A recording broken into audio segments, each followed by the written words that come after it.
Hey everyone, it's Mr. Boynton here. It is Monday, March 23rd.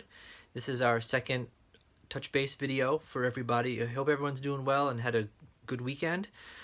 I wanted to share three things today. One, a quick bit of news. Two, a fun opportunity for all the kids out there to interact with these video updates. And three, I wanted to share a story with everybody. So again, these videos are both for families and students. So I hope that you'll enjoy watching these together.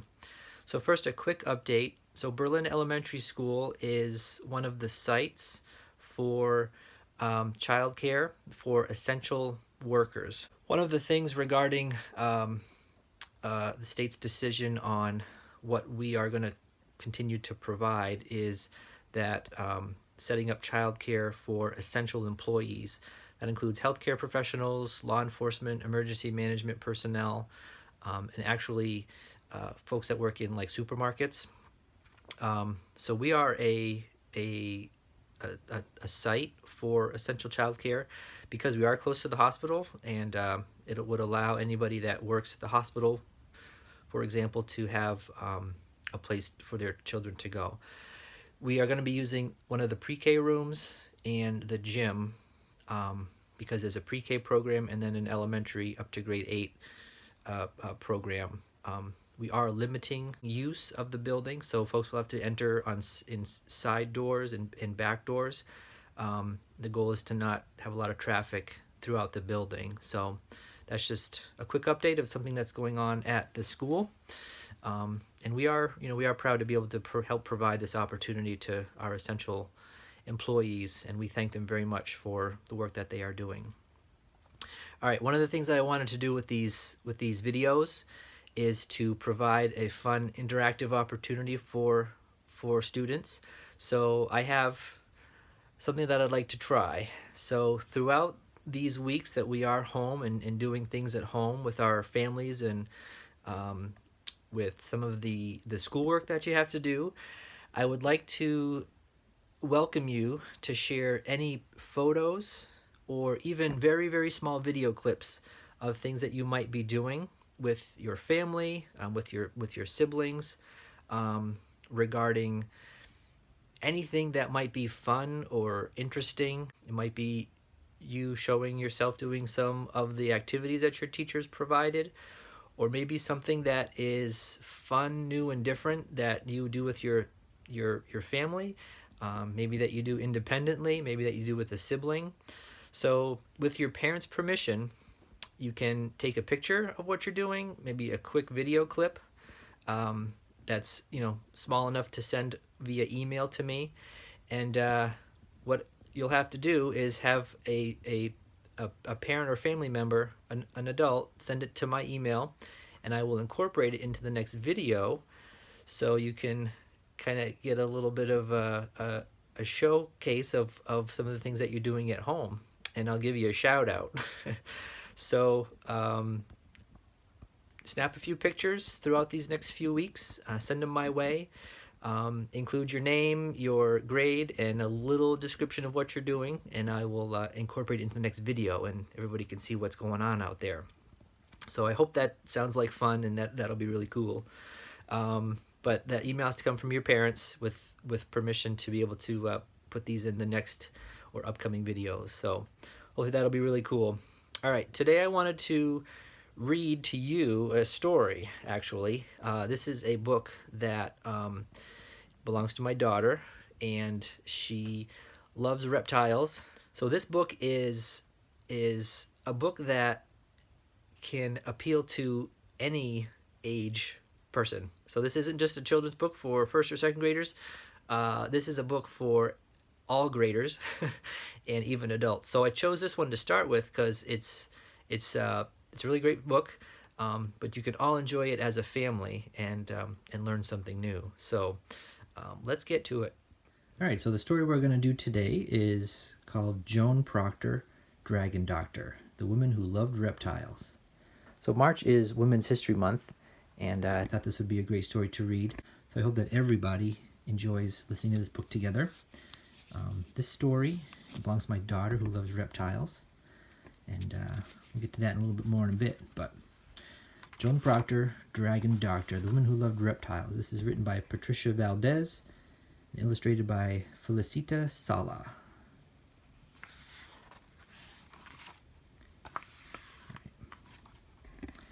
Back in the days of long skirts and afternoon teas, a little girl named Joan Proctor entertained the most unusual party guests. Slithery and scaly, they turned over teacups. They crawled past crumpets. While other girls read stories about dragons and princesses, Joan read books about lizards and crocodiles. Instead of a favorite doll, a favorite lizard accompanied her wherever she went.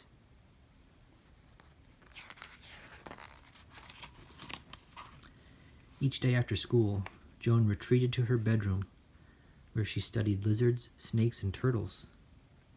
She took careful notes, just like a scientist. And on days when Joan was sick, too sick to attend school, tiny toes and eager eyes cheered her up.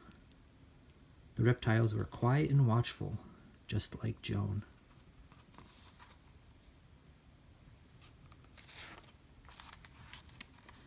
For her 16th birthday, Joan received a most curious gift, a baby crocodile. She tied a little ribbon around his waist and took him for a walk. She even brought him to math class one day. The students shrieked, the teacher recoiled.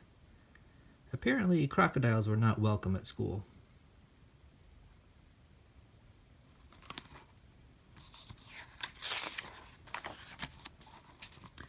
When Joan grew older, she skipped the parties and dances with her friends. Instead, she sought out the curator of reptiles and fish at the Natural History Museum. There, Joan and the curator talked snake scales, size, shape, texture, patterns, and even evolution.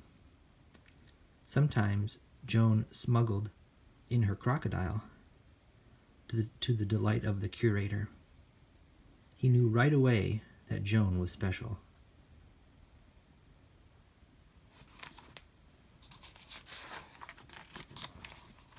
But soon, these carefree days came to an end. England was at war. Women took up jobs left behind by men.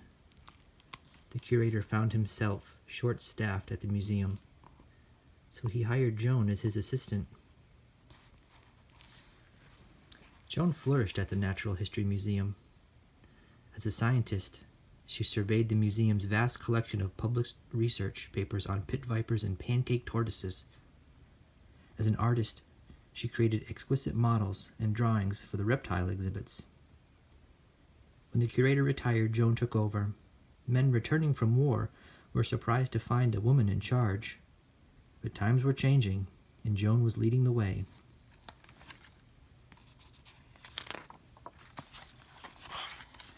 A few years later, the London Zoo decided to replace its old, outdated reptile house. The zoo director asked Joan to design a new home for the animals. Joan knew exactly how to keep reptiles happy. She added elaborate lighting and state-of-the-art heaters that provided hotspots to keep the cold-blooded animals warm. She brought in plants and created artwork that mimicked each animal's natural environment.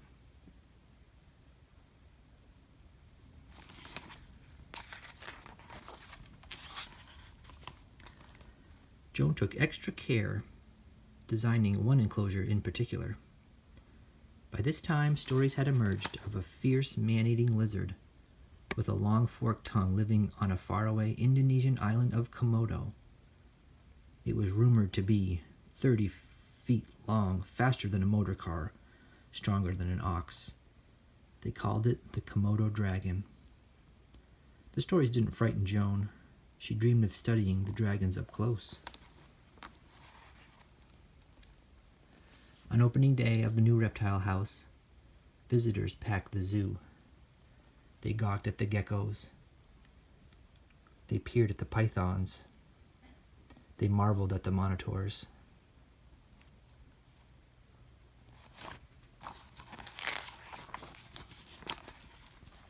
But when they reached Joan's special enclosure, they gasped. 2 7-foot-long lizards stared back at them. Real-life dragons.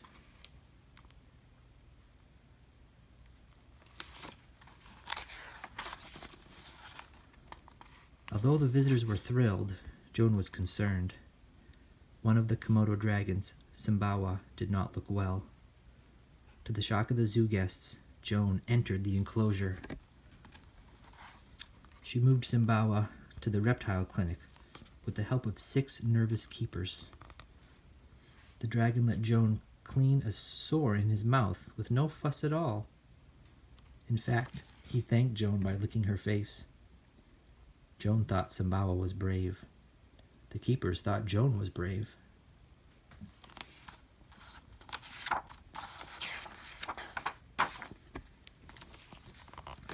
News of Joan and the Komodo dragon spread. Reporters flocked to the reptile house with questions. Had she ever been bitten? Was she afraid of the dragons? What kind of woman runs a reptile house? Joan wished the reporters would ask about the animals instead.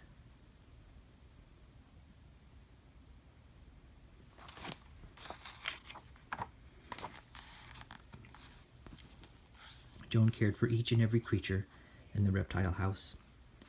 From daily health checks to delicate surgeries, her dedication and talent could not be matched. Scientists all over the world read about Joan's research, her clinical skills, and the success of the new reptile house. She became an international sensation.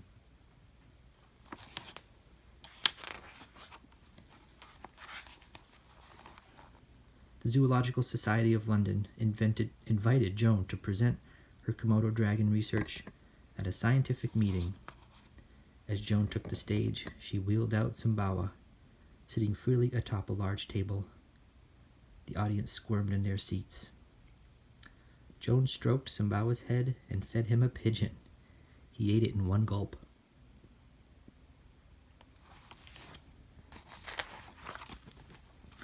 Simbawa wandered through the audience as Joan explained that the reports of Komodo dragons were greatly exaggerated. They could grow up to 10 feet, not 30. They ran fast, but not as fast as a motor car. They could be fierce, but they were mostly gentle. When Joan finished her presentation, Simbawa returned to her side. The audience erupted in applause.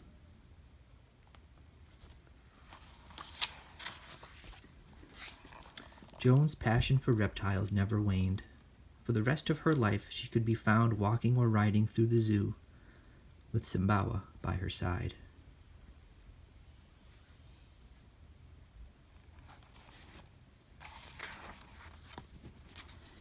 And just like when she was a little girl, Joan often hosted children's tea parties at the reptile house with her scaly friends.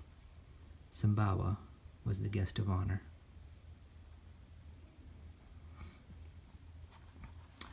What a great true story, huh?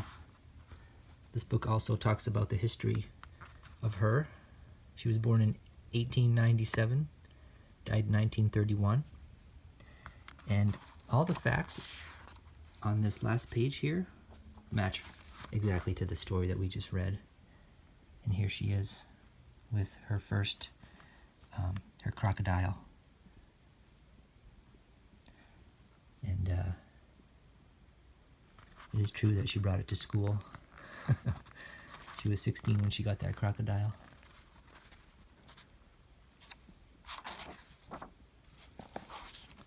It's a great story. True story of Joan Proctor, Dragon Doctor.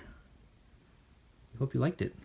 Alright everybody, so here is Tegan's reptile tank. And we have some leopard geckos in here. And we have 2 actually. If we can get a good picture of one here. There's one in there. Alright. And their names are Lucky and Speckles. Lucky and Speckles. Let's go ahead and take one out here. Let me take one out. You gotta have a really dry tank with warmth. Come on out. Oop. Hello. Let me get a little close up here.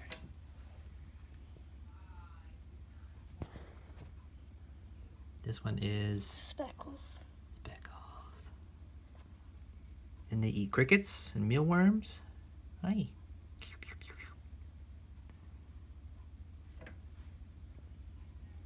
They're soft, Bumpy.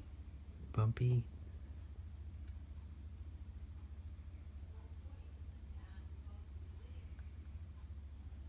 You want to pick you right up.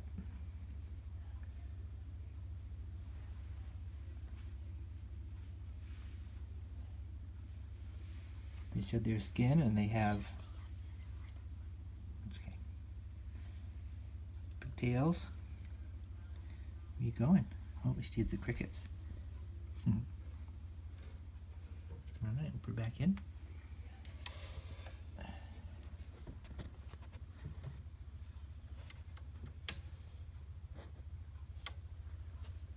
Back into the cave. All right. So that's Mr. Boynton's show and tell for today. Talk to you guys again soon.